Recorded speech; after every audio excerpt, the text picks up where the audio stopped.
Hi everyone, in today's video we're gonna analyze what actually Bitcoin price has been doing if according to our predictions yesterday. If you jump into trade, I think this video gonna be quite interesting for you. But before, I want to show you something which is quite nicely made with AI, it looks like, and it's about how the greatest scamming history has been created. And again, let me show you this. Jekyll Island, November 1910. 7 bankers meeting in secret to create America's central bank. We just can't call it that.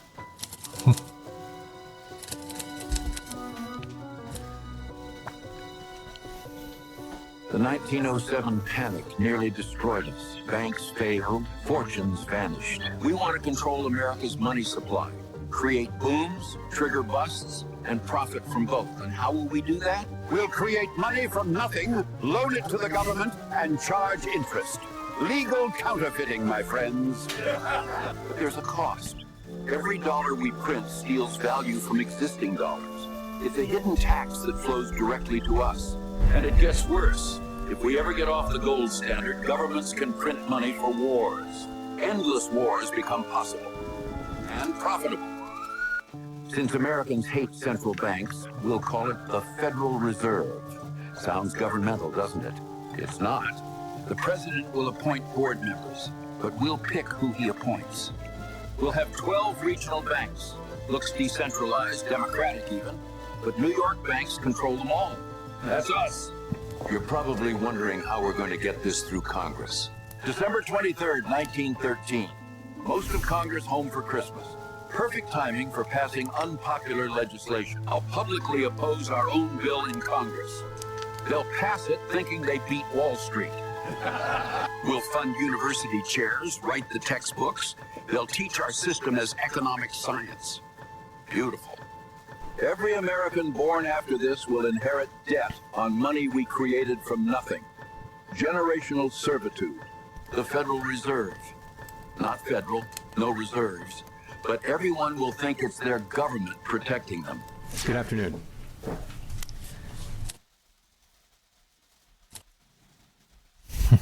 So intensive, and it's so crazy that still at this time we still have it, and people still believe in that this is something good for them.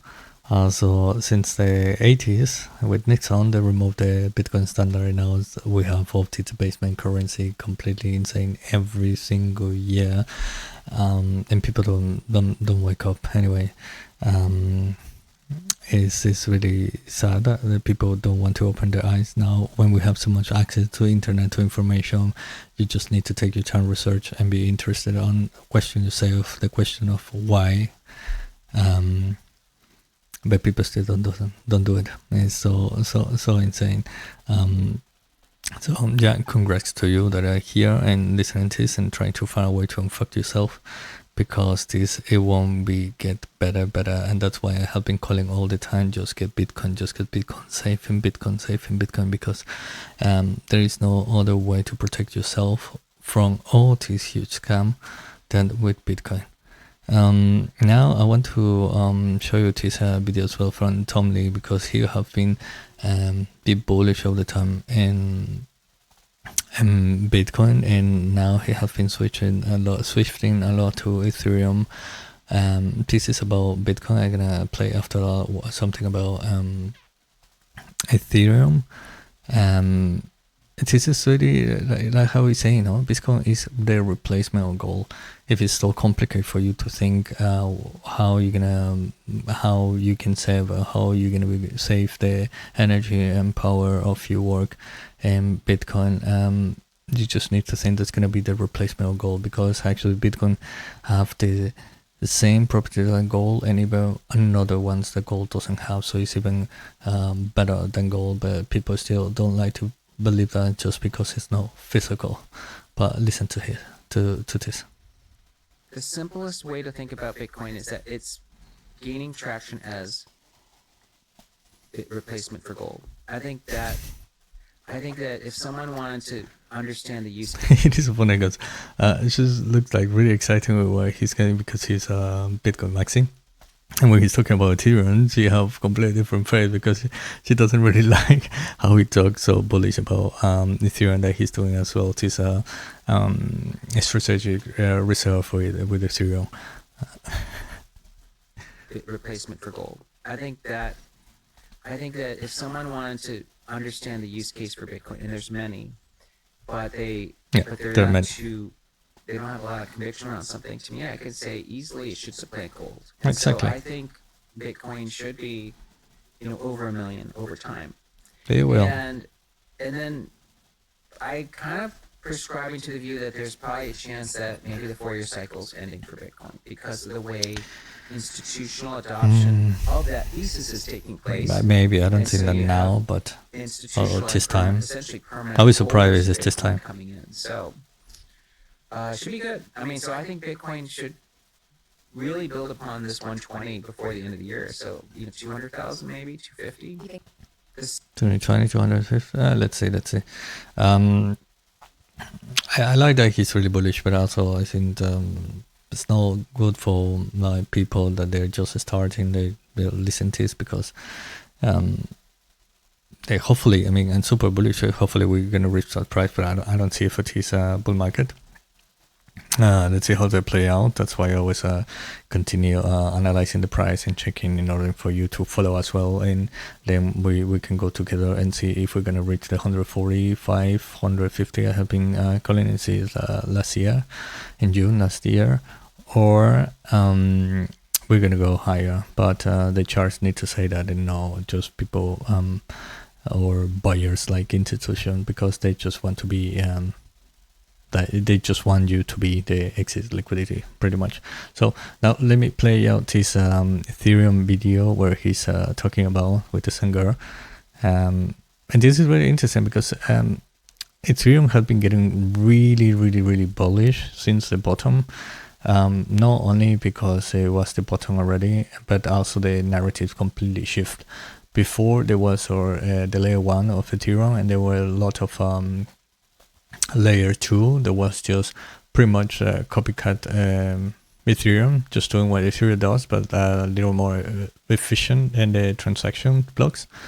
And they were not giving any benefit to Ethereum because they will everybody create their own coin, and you're not really using Ethereum anymore. So Ethereum L1 was just not being used that much like the L2, and all this TVL just moved to L2 pretty much. Ethereum always been the highest one, but all this TVL locked into the L2s was not really being used into L1. And also the fees that L2 paying to Ethereum was like nothing. The other day I was watching this metric with Coinbase. I think they get like $1 billion or something like that in transaction fee, and they were paying just like 300k to Ethereum, or 30k. 300 is a lot, but it was like 30k. It's completely a joke.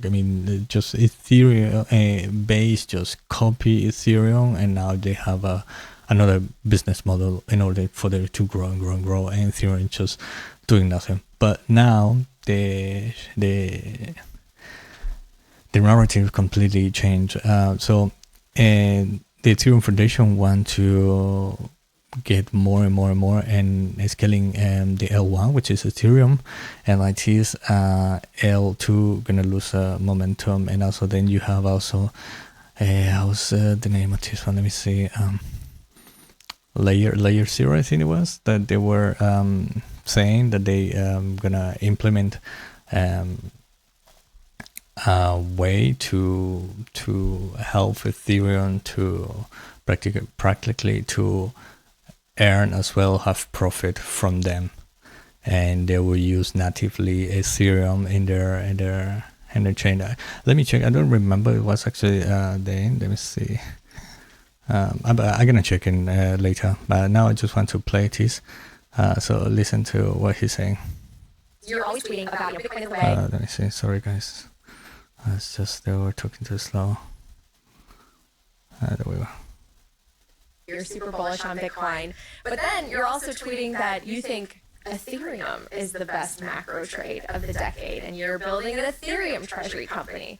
I personally don't understand it. And even Michael Saylor, I think, has said recently that he doesn't see a compelling reason to do so with any other digital asset but Bitcoin. So can you explain your point of view on this? Yes. I don't see this as a conflict. It's the same reason why someone who says they like Tesla but they like Palantir, because they're both scarce stocks, right? Like, there's one Tesla because there's only one Elon Musk in the world. And there's only one Palantir because, while it's not completely clear exactly how Palantir... Sorry guys, I just find I just want to read to you. So actually they were saying this was no layer 0 like I was saying, but it's a linear. Lee was saying we're setting a new standard for Ethereum layer 2. Interested in native Ethereum yield protocol level Ethereum born and an Ethereum native consortium to manage the largest ecosystem found in the space. This is how build. So basically the yield's gonna be happening with the native Ethereum in like this. They're gonna be giving as well benefits to the L1, and they are the first one who are doing this. Let's see how they're gonna play out. But let me see, through Ethereum compatibility, made the line is economic. Okay, full Ethereum equivalent, take Ethereum as a gas token. Okay, but that's not going to be much because the L2, I mean, the transactions are super cheap. Ethereum burn, capital efficient mechanism, ecosystem first tokenization. I mean, yeah, let's see how that's going to play out. If the other L2, they're going to join as well to the game. I mean, they need to, because anyway, otherwise they're going to be left behind, because the L1 is going to be scaling. That is something that the developers and also Ethereum Foundation was talking about a few days ago, and they're going to go full in. The time is a little bit unknown at the moment, or I mean, like always, they just mention like, I don't know, like 3 years, something like this, which is, I hope, hopefully not 10 years, because they're super slow, and hopefully they do it super fast, because they need to do it, because Solana is just implementing more block speed, and they do it super fast. I mean, Tolly was talking that they want to do it like every year or every 2 years. I think it was every year. They want to go and improve the network soon as possible. So I mean, let's see how they play out. But at the moment, they, like I was saying, the narrative completely changed, and now you have Tom Lee as well, like have been like massive accumulating, which you can see in the reflecting price of Ethereum. Sorry guys, let's continue seeing what he was telling. Pure transformed companies, you can see whether it's a hospital in Michigan or wherever, they are really providing superhuman powers to a business. So, you know, you should own both. Bitcoin to me is a proven blockchain that, in my mind, is storing value, and it is it's like Michael Saylor says, it's immaculate. And I do think the simplest way to think is it's replacing gold. So at least let's get to 1 million, and then we can see how much further Bitcoin goes. But the world is also grappling with the digitalization of everything that we do, and so we're storing information, and we're tokenizing businesses, and we're everything is on Ethereum. Everything is on Ethereum. I mean, the majority. So important, in fact, from a policy perspective, because stablecoins are now actually big buyers of treasuries collectively. I mean, that's why you may say you don't have to worry about deficits because stablecoins buy the debt. Well, that is the ChatGPT moment for crypto, because what's happened is that the first killer app for crypto has emerged that is now seeing widespread adoption, which is stablecoins. And now Wall Street is running to tokenize and maybe even financialize their entire nations as well. But that means they require smart contracts. So they're not fighting with Bitcoin. Bitcoin paved the way for Wall Street to recognize that you don't have to have tangible assets to create value. But if you're going to tokenize what Wall Street does, and you tokenize stocks and real estate, you need smart contracts. And the biggest and most secure blockchain with decentralized as well. It's legally compliant, and the majority of stablecoins and real-world assets that have been tokenized are taking place on Ethereum. Yeah, exactly, and that it's more secure because there's a decentralization that have compared to the other L1s. That is the macro moment. So in 2017, when I first wrote about Bitcoin, I saw this as the time when Wall Street would eventually come to recognize Bitcoin's importance. So Bitcoin, of course, had already accomplished a lot because it reached 100 billion in network value. And that's why I wrote about it. It's like, if you don't believe in something that gets to 100 billion, like, you got to pay attention to. And our thesis was that Wall Street would start to view this as just digital gold. Well, I think Ethereum is having its 2017 moment now, because now is the time that Wall Street will take tokenization seriously, and it's taking place on Ethereum. So I do think it is the biggest macro trade for the next decade. I just see so much risk because when they made the trade-off to proof of stake, they introduced a lot of complexities, centralization risks. There have been issues in terms of more vectors for attack when they do bridges and the layer twos. There are other protocols that do smart contracts. A lot of people are working on the functioning of that with Bitcoin, right, to enable smart contracts on Bitcoin. So how do you mitigate the risk in Ethereum that a lot of people see? I mean, the SEC could still classify it as a security. Yes, well, these risks that you describe seem like smaller risks compared to the fragility of the existing financial system. Right. So let's say, what is the financial system's value in the U.S. in the real world today? Well, the GDP is 80 trillion, and the financial system is 80 trillion, and that runs on plumbing that, if you're raising risks, are far more fragile.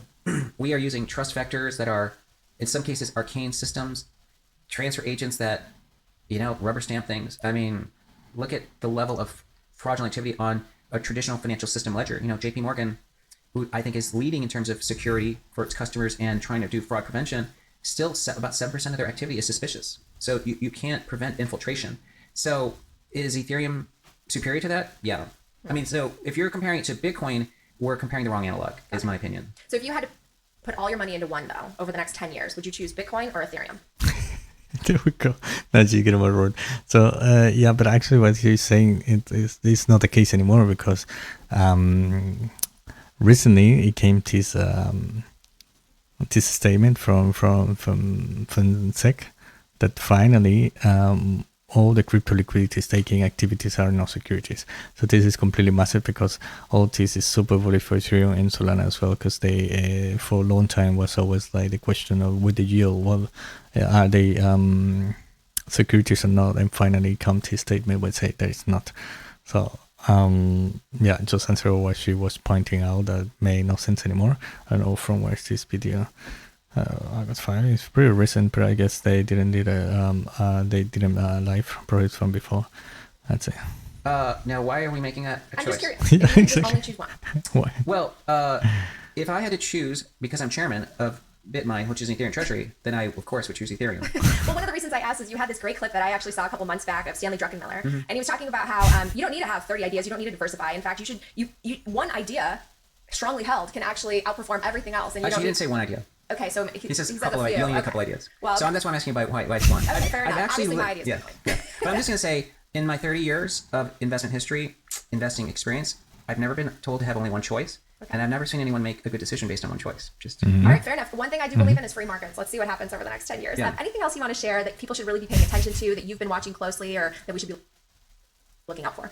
I mean, I just think that you may have listeners that are kind of curious about Bitcoin, but they have to also appreciate that every generation, like we're talking about Generation Alpha now, they are native. They are born native, and they're also going to be born in a world of AI. And so this idea of like physical money and only physical things represent value is not going to exist. So I think that's why Bitcoin's future, the best years are still ahead for crypto, Bitcoin, obviously, and Ethereum. Not everyone will agree on Ethereum, but because we have another generation of people and decision makers that are really growing up in a world where AI is prevalent in their lives, and then really a token economy. So I think the best years are still ahead. Yeah, the AI revolution is so fascinating to me. It's going to change everything that we do, just like... Okay, yeah, that's completely 100% agree with what he's saying. Now, finally, after this, I just want to go to the chart, because the price right now is pumping, exactly as we predict in the last video.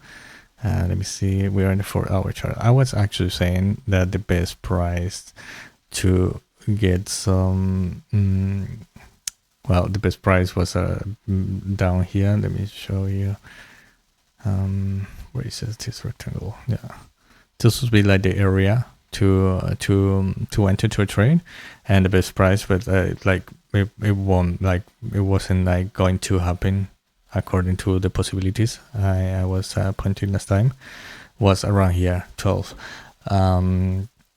I was pointing to you that probably this pump right now. Let's see, because we still have the direction. It's getting positive.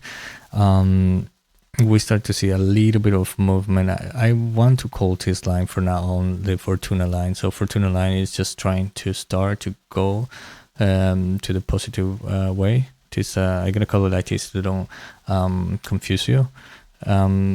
Now, yeah, I can explain you why I was calling this consolidation, because according to the fractals, we were observing this in the 1 hour chart. And you can see now we're getting into this support is quite strong in the 1 hour. So let me see. I was talking about exactly this consolidation we have. It will going to happen in 4 hours, and we see it now. We're just trying to break through the orange line, but I don't think we do. Maybe we can do it now. I mean, it's just depending about the direction. The volume is quite okay. So let's see how the candle close. But potentially we could also have a rejection from here. Let me see how we have it from 1 hour. Do we break it already? Yeah, we break it, but we exactly touching the resistance. I mean, since we touching resistance and passing, let's see how it holds, because if we hold in this area here, this is good, because that means we're gonna do something like this. I mean, the time is nice. I mean, the time is still, we have time. The direction of the Fortuna line is going well. We're gonna do something like this. Let's see how that play out in the 1 hour. So this will be in the next 6 hours more or less. Let's see how that play out, because we have another previous high over here. But otherwise, just expect consolidation. I mean, otherwise just expect the consolidation we were talking about, something like this. Let's see. And just going back to the 4 hours, so where I was talking about the consolidation last time, and if we don't break this area of the orange lines, what you should be expecting is a little bit more of pullback and consolidation in this area. I don't think we're gonna go and reach the 112,000 now, and I'm gonna explain you and show you why. Because since we have the breakout of this consolidation we were having already for some days, we start to do lower highs, lower highs, lower highs, and now we have a higher high. So I don't see the price going and make a lower low, to be honest. I mean, it's just a structure we're just changing and the 4 hours is changing the trend to a bullish momentum. So just keep an eye on it. And yeah, that would be pretty much I actually entered to a trade in this area, so I should be positive right now as well, which is quite nice. Remember as well about the stop loss. So the best way to keep your capital in touch is once you enter and go trigger your, I mean, the best way is to enter, to set up the order. After that, set up already the stop loss, so you're not gonna lose the whole capital. To always put some percentage, that it doesn't matter if you lose it in a red candle, but you're gonna be protecting the capital. Once you have a pump like this, let me say I enter around the 13,000, or something like that. So once you have this, depending on the leverage, I mean, it's gonna be much more than 1% in the capital you using with. Yeah, I would what I do personally, I mean, it's no financial advice, but what I do personally, I always if I enter here, for example, and this is the best way for you to protect as well. Let's say I enter here and then I have this massive pump. I prove the I will put the stop loss instead to being down anymore. Now because I'm profit, I put it here. So if we come and liquidate here, it doesn't matter. If we go up, it's much better. But that is one of the way that you can protect yourself. And remember, seeing right now, the price is just doing perfectly what we have talking in the last video. If you have not seen that and you miss it up, just go and go to my channel and just take a look to them, because you're gonna have a good learning as well how to predict the consolidations before that happen, in order for you to be some step ahead. And yeah, so pretty much this is what I wanted to talk today, because there's not much happening. if you're into trade and you want to take advantage of this, remember you can go and in the description below there is a nice combo code for Bitunix where you can trade long or short. I never would recommend short on Bitcoin, but you can do any kind of trade there without dressing yourself with KYC, just with an email or phone number, and you will be ready to take some profit and do some trades. Always remember risk management and stop loss, and at least you don't gonna suffer much. So if you like a video like this, just don't forget to subscribe and like, and see you tomorrow, guys.